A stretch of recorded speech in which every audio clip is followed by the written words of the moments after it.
Gemini API is especially for developers to make crazy applications of AI with the help of Google's API platform. How can you use Gemini API in a very simple steps? This video will tell you step-by-step guide. First, let's understand API. It is Application Programmable Interface, which means you have to go to the google.ai dev. After going, you can see on the page, you can see on the Google AI Studio. Here you need to take API key for the development. Google API key is a very much important step for getting and developing any application. Google API key, you can see on the screen how Google AI Studio looks like. You have to log in and it's free, don't worry about it.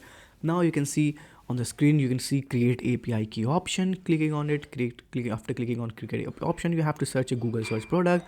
You can search generative language client and you can see create API in existing key. After that, it will take some time to create API key. After that, you can see option of copying that. You can copy it. Remember, API key is very secure. You do not need to share it with anything else.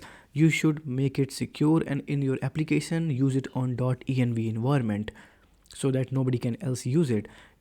Now after that, you can copy the AI key and now you have to go to your application's code. Here you can paste your API key and just simply start working on Google API key. That's it. It's so simple.